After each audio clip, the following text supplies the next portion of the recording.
ಇಲ್ಲಿ ಒಂದು ಬಾಲಪೀಠಂ ಅಂತ ಒಂದು ದೇವಸ್ಥಾನ ಇದೆ. ಅದು ಅರ್ಕೋಣಂ ಹತ್ರ ಇದೆ. ಶಿವಗುರು ಅವ್ರ ತಾಯಿ ಆರ್ಯಾಂಬ ತುಂಬ ದಿವಸ ಅವ್ರ ಮಕ್ಕಳಿರಲಿಲ್ಲ. ಸೊ ಅವರು ಇದೆಲ್ಲ ನಾನು ಅಂದ್ಕೊಂಡಿರಲಿಲ್ಲ. ಸರಿ, ಸಿರ್ವಾಣಿ ವಾಟರ್ ಫಾಲ್ಸ್ ಇದೆ. ಆ ಬೆಟ್ಟದ ಮುಂದೆ ಸುತ್ತ ಬೆಟ್ಟು, ಅದೆಲ್ಲ ನೀಲಗಿರಿಯ ಒಂದು ರೇಂಜು.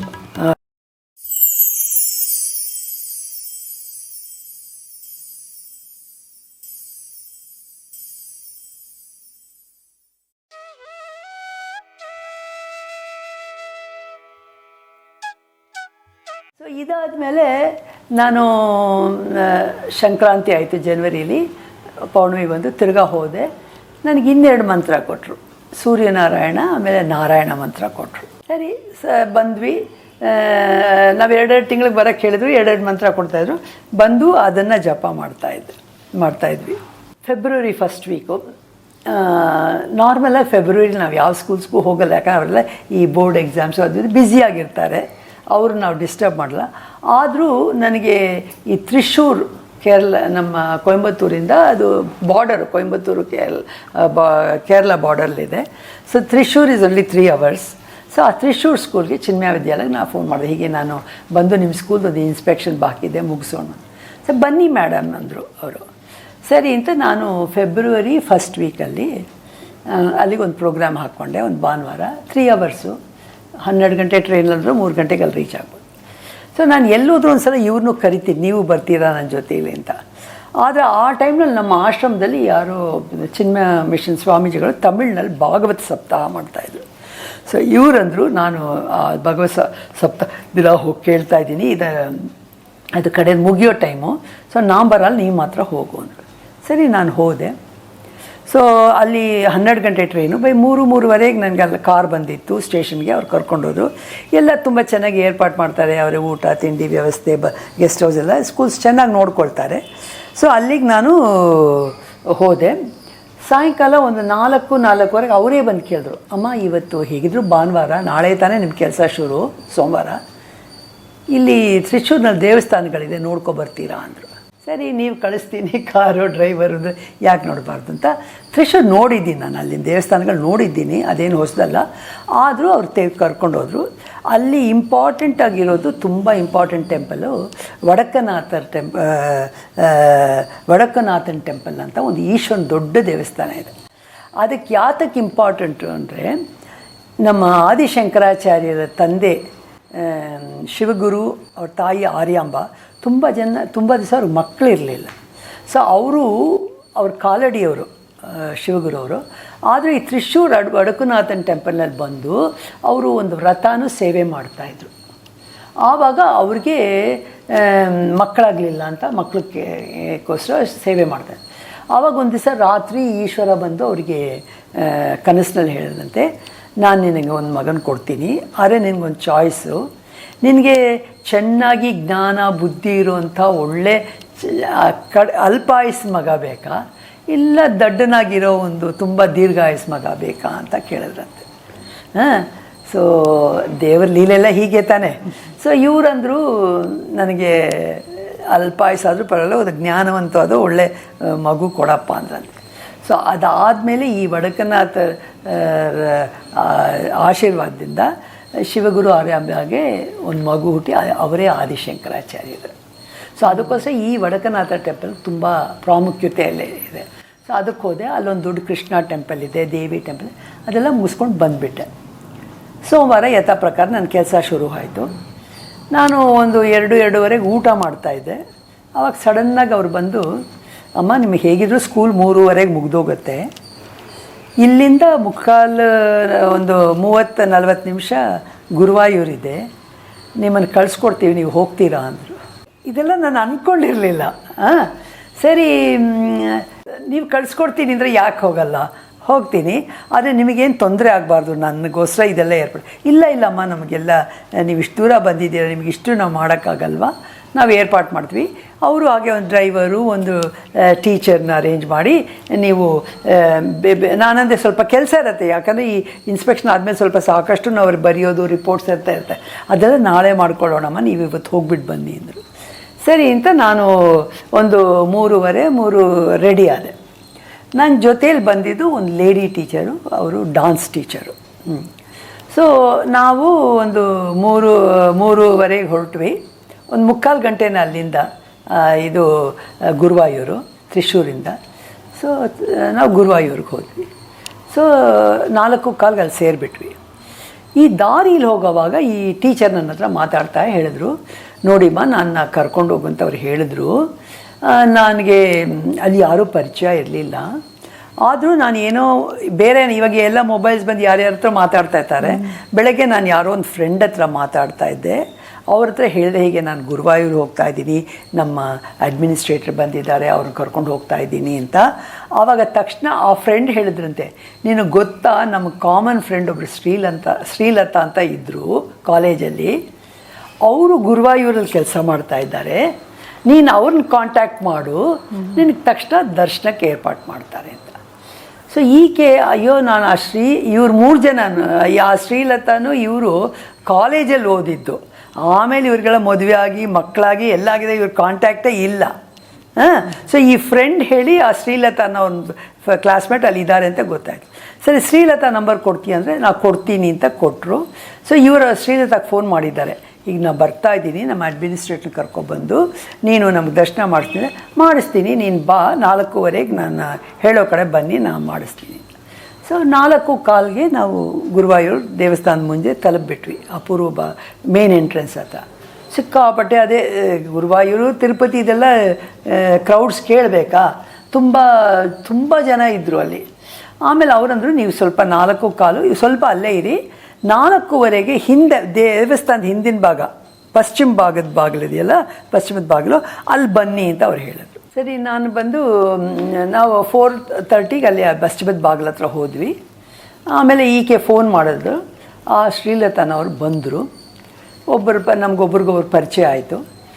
ಆಮೇಲೆ ಆಕೆ ಏನು ಮಾಡಿದ್ಲು ಅಂದರೆ, ಈ ದೊಡ್ಡ ಕ್ಯೂ ಇರುತ್ತಲ್ಲ, ಅದೆಲ್ಲ ದೇವರ ಎಡಭಾಗದಿಂದ ಕ್ಯೂ ಬಂದು ಅವ್ರು ನೋಡ್ಕೊಂಡು ಹೋಗ್ತಾರಲ್ವ, ನನ್ನನ್ನು ಈಕೆ ಬಲಗಡೆಯಿಂದ ಕರ್ಕೊಂಡು ಹೋದ್ಲು, ದೇವಸ್ಥಾನದ ಕರ್ಕೊಂಡೋಗಿ ಗರ್ಭಗೃಹದ ಕರ್ಕೊಂಡೋಗಿ ನನ್ನನ್ನು ಹೋಗಿ ಮುಂದೆ ದೇವ್ರ ಮುಂದೆ ನಿಲ್ಲಿಸ್ಬಿಟ್ಲು.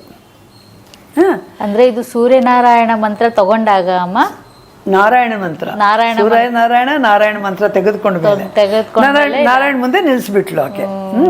ಸೊ ನನಗೆ ಒಂದೇ ಇದು ಏನಪ್ಪ, ಎಷ್ಟು ಈಸಿಯಾಗಿ ಒಂದು ದರ್ಶನ, ಅಲ್ಲಿ ತುಂಬ ಗುಂಪು ನುಗ್ಗಲು ನನ್ನನ್ನು ಈ ಕಡೆ ಕರ್ಕೊಂಡೋಗಿ ದೇವ್ರ ಮುಂದೆ ನಿಲ್ಲಿಸ್ಬಿಟ್ಲು.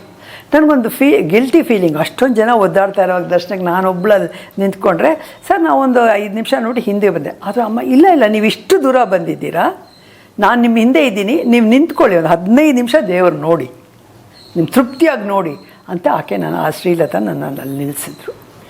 ಸೊ ಆ ದರ್ಶನ ಆನಂದನೇ, ಎಲ್ಲ ಥರದಲ್ಲೂ ಒಂದು ಆನಂದ ಕೊಡುವಂಥ ಒಂದು ದರ್ಶನ. ಅದು ಮಾಡಿಕೊಂಡು ಬಂದೆ. ಆಮೇಲೆ ನಾವು ಆಕೆಗೆ ಧನ್ಯವಾದಗಳು ಹೇಳಿ ನಾವಿನ್ನು ಹೊರಡ್ತೀವಿ, ನಮ್ಮ ದರ್ಶನ ಆಯ್ತಲ್ಲ ಅಂತ. ದೊಡ್ಡ ದೇವಸ್ಥಾನ, ಹೊರಗಡೆ ಪ್ರಾಕಾರ ಎಲ್ಲ ಇದೆ, ಅಲ್ಲಿ ಒಂದು ಪ್ರದಕ್ಷಿಣೆ ಹಾಕೋಣಂತ ಬಂದಾಗ ಸಡನ್ನಾಗಿ ಇವ್ರ ಹತ್ರ ನನ್ನ ಡ್ಯಾನ್ಸ್ ಟೀಚರ್ ಬಂದಿದ್ರಲ್ಲ, ಅವ್ರ ಹತ್ರ ಹೇಳಿದೆ, ನನಗೊಂದು 15-20 ನಿಮಿಷ ಟೈಮ್ ಕೊಡ್ತೀಯಮ್ಮ, ನಿನಗೇನು ಅವಸರ ಇಲ್ವಲ್ಲ, ಯಾಕಂದ್ರೆ ಅವರೆಲ್ಲ ಪಾಪ ಮನೆಗೆ ಹೋಗಬೇಕು, ಮಕ್ಕಳು ಮರಿಯೆಲ್ಲ ಇದ್ದಾರೆ. ಇಲ್ಲ ಮೇಡಮ್, ನೀವು ಕೂತ್ಕೊಳ್ಳಿ. ಸೊ ಕೂತ್ಕೊಂಡು ಆ ದೇವಸ್ಥಾನದಲ್ಲಿ ನಾರಾಯಣ ಮಂತ್ರ ಜಪ ಮಾಡಿದೆ ನಾನು. ಸೊ ಜಪ ಮಾಡೋಕ್ಕೆ ನನಗೆ ಇಷ್ಟೊಂದು ಅನುಗ್ರಹ ಕೊಟ್ಟ ದೇವಿ, ಎದುರು ನೋಡದೆ ಇರೋವಾಗ. ಸೊ ಆ ಮಂತ್ರ ನೀವು ತುಂಬ ದಿವಸ ಮಾಡಿದ್ರೆ ನಿಮ್ಗೆ ಏನೇನು ಫಲಗಳು ಸಿಗ್ಬೋದು ಅಂತ ಒಂದು ನೀವು ಊಹೆ ಮಾಡ್ಕೊಳ್ಳಿ ಅಲ್ವಾ. ಸೊ ಅದಕ್ಕೋಸ್ಕರ ನಾನು ಅಲ್ಲಿ ನನಗೆ ತುಂಬ ಒಂದು ಏನು ಆನಂದನೋ, ನಾನು ಈ ಪ್ರೋಗ್ರಾಮ್ ಹಾಕಿರಲಿಲ್ಲ, ತಾನಾಗೇ ಕರೆಸ್ಕೊಂಡು ತಾನಾಗೇ ದರ್ಶನ ಕೊಟ್ಟು ಅಲ್ಲಿ ನನಗೆ ಒಂದು ಜಪ ಮಾಡೋ ಒಂದು ಇದು ಕೊಟ್ಟನಲ್ಲ. ಹೀಗೆ ಇದಾದಮೇಲೆ ಎಲ್ಲ ಮಂತ್ರಗಳು ಒಂದೊಂದು ಹೀಗೆ ನಾನು ತುಂಬ ಬರ್ತಾಯಿತ್ತು. ಜೊತೆಗೆ ಇನ್ನೊಂದು ಏನು ಅಂದರೆ, ನಾನು ಆವಾಗ ಆಶ್ರಮದಲ್ಲಿದ್ದೆ. ಅಲ್ಲಿ ಆಶ್ರಮದಲ್ಲಿ ತಿಂಡಿ ಊಟ ವ್ಯವಸ್ಥೆ ಎಲ್ಲ ಅವ್ರು ಮಾಡ್ತಾಯಿದ್ರು, ನನಗೆ ಅಡುಗೆ ಕೆಲಸ ಇರಲಿಲ್ಲ, ಇಷ್ಟು ದೊಡ್ಡ ಮನೆ ಇರಲಿಲ್ಲ ನೋಡ್ಕೋಬೇಕಾದ್ರೆ. 2 ರೂಮಲ್ಲಿದ್ವಿ ನಾವು, ಆಫೀಸ್ ಕೆಲಸ ಮಾಡಿಕೊಂಡು. ಸಾಯಂಕಾಲ ನನ್ನ ಟೈಮಿಂಗ್ಸ್ 9 to 5:30. ಸಾಯಂಕಾಲ ಆದಮೇಲೆ ಅಲ್ಲಿ ಹೊರಗಡೆ ಒಂದು ಇದು ವಿಲೇಜ್ ಎಲ್ಲ ಇದೆ, ರೋಡ್ ಚೆನ್ನಾಗಿರುತ್ತೆ. ನಾವು ಸೀರ್ವಾಣಿ ಅಂತ ವಿಲೇಜ್, ಅಲ್ಲಿ ಸೀರ್ವಾಣಿ ವಾಟರ್ ಫಾಲ್ಸ್ ಇದೆ. ಆ ಬೆಟ್ಟದ ಮುಂದೆ ಸುತ್ತ ಬೆಟ್ಟು, ಅದೆಲ್ಲ ನೀಲಗಿರಿಯ ಒಂದು ರೇಂಜು, ಮತ್ತು ಬೆಟ್ಟ. ಸ್ಕೂಲ್ ಸುತ್ತನೇ, ನಮ್ಮ ಆಶ್ರಮದ ಸುತ್ತ ಬೆಟ್ಟನೇ, ಯಾವ ಕಡೆ ನೋಡಿದ್ರು ಎಲ್ಲ ಗ್ರೀನರಿ, ತುಂಬ ಚೆನ್ನಾಗಿರುತ್ತೆ ಪರಿಸರ. ಸೊ ನೀವು ನಡ್ಕೊಂಡು ಹೋಗ್ತಾ ಇದ್ರು ಕೂಡ ನಿಮ್ಗೆ ಎಲ್ಲ ಕಡೆ ಬೆಟ್ಟ ಕಾಣುತ್ತೆ. So I use to go walking, ಹೋಗಿ ನನ್ನ ಜಪ ಮಾಡ್ಕೊಂಡು ಹೋಗ್ತಾ ಇದ್ದೆ. ಒಂದೊಂದು ಸಲ ಆಫೀಸಲ್ಲಿ ಕೆಲಸ ಇದ್ದರೆ 6:30, 7ವರೆಗೂ ಕೂತ್ಬಿಡ್ತಾಯಿದ್ದೆ, ಲೇಟ್ ಆಗ್ತಾಯಿತ್ತು. ಆವಾಗ ಹೊರಗೆ ಹೋಗೋದು ಕಷ್ಟ, ದಿನ ಪೂರ್ತಿ ಕೂತಿದ್ದಿಲ್ಲ, ಒಂದು ವಾಕಿಂಗ್ ಬೇಕಾಗಿತ್ತಲ್ಲ. ಅಲ್ಲಿ ನಮ್ಮ ಆಶ್ರಮದ ಒಂದು ಒಳ್ಳೆ ದೇವಸ್ಥಾನ ಇದೆ, ಆನಂದ ನರ್ತನ ವಿನಾಯಕ ಅಂತ. ಆ ದೇವಸ್ಥಾನ ತುಂಬ ಚೆನ್ನಾಗಿದೆ. ಒಂದು 6 ಅಡಿ ಮೇಲಿದ್ದಾನೆ ಆ ವಿನಾಯಕ, ನರ್ತನ ಮಾಡ್ಕೊಂಡಿದ್ದಾನೆ. ಆಮೇಲೆ ಅದು ಗರ್ಭಗುಡಿ ಆದಮೇಲೆ ಹೊರಗಡೆ ಹೇಗೆ ಅಂದರೆ ಈ ಕ್ಲೋಸ್ ಟೆಂಪಲ್ ಅಲ್ಲ, ಅದು ಒಂದು ಜಗಲಿ ಆಗಿಬಿಟ್ಟು ಎಲ್ಲ ಓಪನ್ನು, ಪಕ್ಕದೆಲ್ಲ ಮರಗಳು, ಜೊತೆಗೆ ಅಲ್ಲಿ ಆ ಜಗಲಿ ಮೇಲೆ ಎಲ್ಲಿ ಕೂತ್ಕೊಂಡ್ರು ನೀವು ಬೆಟ್ಟ ಎಲ್ಲ ನೋಡ್ಬೋದು, ತುಂಬ ಚೆನ್ನಾಗಿರುತ್ತೆ. ಜೊತೆಗೆ ಪಕ್ಕದಲ್ಲೇ ಒಂದು ಯೂನಿವರ್ಸಿಟಿ ಇದೆ, ಕಾರುಣ್ಯ ಯೂನಿವರ್ಸಿಟಿ ಅಂತ. ಅದು ಕ್ರಿಶ್ಚಿಯನ್ ಯೂನಿವರ್ಸಿಟಿ. ಅದು ತುಂಬ ಜನ ನಮ್ಮ ಹಿಂದೂ ಮಕ್ಕಳಲ್ಲಿ ಓದ್ತಾರೆ. ಅವರೆಲ್ಲ ಬೆಳಗ್ಗೆ ಸಾಯಂಕಾಲ ಬಂದು ಈ ಗಣೇಶನ ದೇವಸ್ಥಾನ ದರ್ಶನ ಮಾಡ್ಕೊಂಡು ಹೋಗ್ತಾರೆ. ಸೊ ಅದು ಹೊರಗಿಂದ ಬಂದು ಹಾಗೆ ನೋಡ್ಕೊಂಡು ಹೊರಟೋಗ್ಬೋದು. ಸೊ ಆ ದೇವಸ್ಥಾನ ಸಾಕಷ್ಟು ಮೂಮೆಂಟ್ ಇರುತ್ತೆ. ಬಟ್ 6:30 ಆದಮೇಲೆ ಆ ಮಕ್ಕಳು ಎಲ್ಲ ಅವ್ರವ್ರ ಹಾಸ್ಟೆಲ್ಗೆ ಹೊರಟೋಗ್ಬೇಕು, ಯಾರೂ ಇರಲ್ಲ. ಸೊ ನಾನು 6:30, 7 ಮೇಲೆ ಹೋಗಿ ನಾನು ಆವತ್ತಿನ ಜಪ ಮಾಡ್ಕೋಬೇಕು ಅಂದರೆ, ನಾನು ಇವತ್ತು ಈ ಮಂತ್ರ ಇಷ್ಟು ಜಪ ಮಾಡ್ತೀನಿ. ಸೊ ಅದನ್ನು ಗಣೇಶನ ಪ್ರದಕ್ಷಿಣೆ ಹಾಕ್ತಾ ನಾನು ಜಪ ಮಾಡ್ತಾಯಿದ್ದೆ. ಸೊ ಇಂಥ ಒಂದು ಒಳ್ಳೆ ಆಪರ್ಚುನಿಟಿ, ದೇವರ ಸನ್ನಿಧಾನ, ಪ್ರದಕ್ಷಿಣೆ ಮಾಡೋದು, ಎಲ್ಲ ನೇಚರು, ಎಲ್ಲ ಆ ಕಡೆ ಈ ಕಡೆ ಪ್ರಕೃತಿ ಸೌಂದರ್ಯ, ನನಗೆ ಬೇಕಾದ ಜಪ ಮಾಡ್ತಾಯಿದ್ದೀನಿ, ಯಾರೂ ಕೇಳೋರಿಲ್ಲ, ಒಂದು ಎಷ್ಟು ಕ್ವಯಟಾಗಿರ್ತಾಯಿತ್ತು ಅಂಥ ಇದರಲ್ಲಿ ನನ್ನ ಸಾಕಷ್ಟು ನನ್ನ ಜಪ ಎಲ್ಲ ನಾನು ಆ ದೇವಸ್ಥಾನದಲ್ಲಿ ಮಾಡ್ಕೊಂಡಿದ್ದೀನಿ. ಸೊ ಇದೆಲ್ಲ ಒಂದು ನಾನು ಹೇಳಬೇಕಾದ್ರೆ ಒಂದು ಗುರುವಿನ ಕೃಪೆ. ಹೀಗೆ ಮಾಡ್ತಾ ಇರೋವಾಗ ಮಾಡ್ತಾ ಬೇಕಾದಷ್ಟು ಮಂತ್ರಗಳು ಸಿಕ್ತು. ನವಂಬರ್ ಬಂತು, 1 ವರ್ಷ ಆಯಿತು ನನಗೆ ಆಲ್ಮೋಸ್ಟು ಈ ಸಾಧನೆ ಸ್ಟಾರ್ಟ್ ಮಾಡಿ. ಸೊ ತಿರ್ಗಾ ಅದೇ ನವಂಬರ್ ಪೌರ್ಣಮಿನಲ್ಲಿ, ಕಾರ್ತಿಕ್ ಪೌರ್ಣಮಿ, ನನಗೆ ಬಾಲಾ ತ್ರಿಪುರ ಸುಂದರಿ ಮಂತ್ರ ನನಗೆ ಸಿಕ್ತು. ಬಾಲಾ ತ್ರಿಪುರ ಸುಂದರಿ ಅಂದರೆ ಅದು ಶ್ರೀವಿದ್ಯೆ ಮಂತ್ರ ಕೊಡೋಕೆ ಮುಂಚೆ ಕೊಡೋದು. ಬಾಲಾ ತ್ರಿಪುರ ಸುಂದರಿ ಅಂದರೆ 9 ವರ್ಷ ದೇವಿ ರಾಜರಾಜೇಶ್ವರಿ 9 ವರ್ಷದ ಹುಡುಗಿ ರೂಪದಲ್ಲಿ ಇರ್ತಾಳೆ. ಸೊ ಅದು ತುಂಬ ಪವರ್ಫುಲ್ ಮಂತ್ರ. ಸೊ ಅದು ಕೊಟ್ಟಿದ್ದರು. ಸೊ ಅದನ್ನು ನಾನು ಉತ್ಸಾಹದಿಂದ ಮಾಡ್ತಾಯಿದ್ದೆ. ನವಂಬರು, ಡಿಸೆಂಬರೆಲ್ಲ ಮಾಡಿದೆ. ಆದರೂ ಕೂಡ ನನಗಿನ್ನೂ ಶ್ರೀವಿದ್ಯಾಗೆ ಹೋಗ್ಬೇಕಲ್ಲ, ಜನವರಿ ಯಾವಾಗ ಬರುತ್ತಪ್ಪ, ನಾನು ತಿರ್ಗಾ ಯಾವಾಗ ಶ್ರೀವಿದ್ಯಾ ಸಿಗುತ್ತೆ ಅಂಥ ಒಂದು ಕಾತುರ ನನಗೆ. ಸೊ ನಾನು ಇದು ಮಾಡ್ತಾಯಿದ್ದೆ. ಸೊ ಜನವರಿ ಬಂದಾಗ ಅಷ್ಟೊತ್ತಿಗೆ ನಾನು ಪೂಜೆ ಶುರು ಮಾಡಿಬಿಟ್ಟೆ. ಅಂದರೆ ನಾನು ಆವಾಗಿನ್ನೂ ಶ್ರೀಚಕ್ರ ಪೂಜೆ ಮಾಡ್ತಾ ಇರಲಿಲ್ಲ. ನನಗೆ ಬರ್ತಾಯಿದ್ದೆ ಲಲಿತಾ ಸಹಸ್ರನಾಮ, ತ್ರಿಶತಿ ಪೂಜೆ ಮಾಡ್ತಾಯಿದ್ದೆ. ಆಶ್ರಮದಲ್ಲಿದ್ದಿಂದ ಆಶ್ರಮ ದೇವಸ್ಥಾನಕ್ಕೆ ಹೂ ಕೊಡೋವನೇ ಬಂದು ಹೇಳಿಬಿಟ್ರೆ ಅವನು ಫ್ರೆಶ್ ಆಗಿ ಮಲ್ಲಿಗೆ ಮೊಗ್ಗು ತಂದು ಕೊಡ್ತಾಯಿದ್ದ ಸಾಯಂಕಾಲ. ಸೊ ಬೆಳಗ್ಗೆ ನಾನು ಆಫೀಸ್ಗೆ ಹೋಗಿ ಮುಂಚೆ ಸಹಸ್ರನಾಮ, ತ್ರಿಶತಿ ಎಲ್ಲ ಪೂಜೆ ಮಾಡೋ ಒಂದು ಆಪರ್ಚುನಿಟಿ ಎಲ್ಲ ಸಿಗ್ತಾಯಿತ್ತು. ಎಲ್ಲ ಏನು ಬೇಕಾದ್ರೂ ಅದು ಸಿಗ್ತಾಯಿತ್ತು ಆಶ್ರಮದಲ್ಲಿ, ಯಾವುದು ನಮಗೆ ಪ್ರಾಬ್ಲಮ್ ಇರಲಿಲ್ಲ. ಸೊ ಅದೆಲ್ಲ ಏರ್ಪಾಡುಗಳು ಮಾಡಿಕೊಟ್ಟಿದ್ಲ ಆ ತಾಯಿ ನನಗೆ. ಸೊ ಅದು ಮಾಡ್ತಾಯಿದ್ದೆ. ಜನವರಿ ಬಂತು. ಜನವರಿನಲ್ಲಿ ನನಗೆ ತಿರ್ಗಾ ಹೋಗಬೇಕು ಅಂತ ಒಂದು ಕಾತರ. ನಾನು ಫೋನ್ ಮಾಡಿದೆ, ಹೀಗೆ ಜನವರಿನಲ್ಲಿ ಇಂಥ ಇದು ಸಂಕ್ರಾಂತಿಗೆ ನನಗೆ 2-3 ದಿವಸ ರಜಾ ಬರ್ತಾಯಿದೆ, ಆ ಟೈಮ್ನಲ್ಲಿ ಬರ್ಬೋದಾ ಅಂತ. ಅವರಂದರೆ ಇಲ್ಲ ಇವಾಗ ಧನುರ್ಮಾಸ, ಈ ಸಂಕ್ರಾಂತಿ 14 ಮುಗಿಯೋವರೆಗೂ ಏನೂ ಒಳ್ಳೇದು ಮಾಡಲ್ವಲ್ಲ, ಇವಾಗ ಬೇಡ ಆಮೇಲೆ ಬಾ ಅಂದರು. ಅದಾದಮೇಲೆ ಪೌರ್ಣಮಿ ಬರ್ತಾಯಿತ್ತು. ಸೊ ಪೌರ್ಣಮಿಗೆ ಬರಲ್ಲ, ಇಲ್ಲ ಈ ಪೌರ್ಣಮಿಗೆ ಬೇಡ, ನೆಕ್ಸ್ಟ್ ಪೌರ್ಣಮಿಗೆ ಬರೋಕ್ಕೆ ಹೇಳಿದ್ದಾರೆ ಮಾತಾಜಿ ಅಂದರು. ಅಂದರೆ ಏನು, ಪುಷ್ಯ ಮಾಸದಿಂದ ಅದು ಮಾಘ ಮಾಸಕ್ಕೆ ಹೊರಟು. ಸೊ ನನಗೆ ಅಷ್ಟೇ ಒಂದು ಇಂಪೇಷೆಂಟ್ ಆಗಿದ್ದೆ ನಾನು. ಅಯ್ಯೋ ಇನ್ನೂ 1 ತಿಂಗಳು ಮುಂದೆ ಹೋಯ್ತಲ್ಲ ಅಂತ ಹೇಳಿದೆ. ಬಟ್ ಅಷ್ಟರಲ್ಲಿ ಏನಾದರೂ ಮಾಡಬೇಕಲ್ಲ, ಸುಮ್ಮನೆ ಇರಲ್ಲ ಈ ಮನಸ್ಸು ಅನ್ನೋದು. ಅಷ್ಟೊತ್ತಿಗೆ ನನಗೆ ಈ ಬಾಲಾ ತ್ರಿಪುರ ಸುಂದರಿ ಇದು ಜಪ ಮಾಡ್ತಾ ನಾನು ಈ ಇಂಟರ್ನೆಟ್ಟಲ್ಲಿ ಅವರಿವರು ಹೇಳಿದ್ದೆಲ್ಲ ಕೇಳ್ಕೊಂಡಿದ್ದೆ. ಇಲ್ಲಿ ಒಂದು ಬಾಲಾಪೀಠಂ ಅಂತ ಒಂದು ದೇವಸ್ಥಾನ ಇದೆ, ಅದು ಅರ್ಕೋಣಂ ಹತ್ರ ಇದೆ. ಸೊ ಆ ಬಾಲಾಪೀಠಕ್ಕೆ ಯಾಕೆ ಹೋಗಬಾರ್ದು, ಹೇಗಿದ್ರು 2-3 ದಿವಸ, ಸಂಕ್ರಾಂತಿ ಶುಕ್ರವಾರ ಬಂದಿತ್ತು, ಶನಿವಾರ ಮಾಟು ಪೊಂಗಲು, ಸಂಡೇ 3 ದಿವಸ ರಜಾ, ಯಾಕೆ ಈ ದೇವಸ್ಥಾನ ನೋಡ್ಕೊಬರ್ಬಾರ್ದು ಅಂತ ಸಡನ್ನಾಗಿ ನನಗೊಂದು ಯೋಚನೆ ಬಂತು.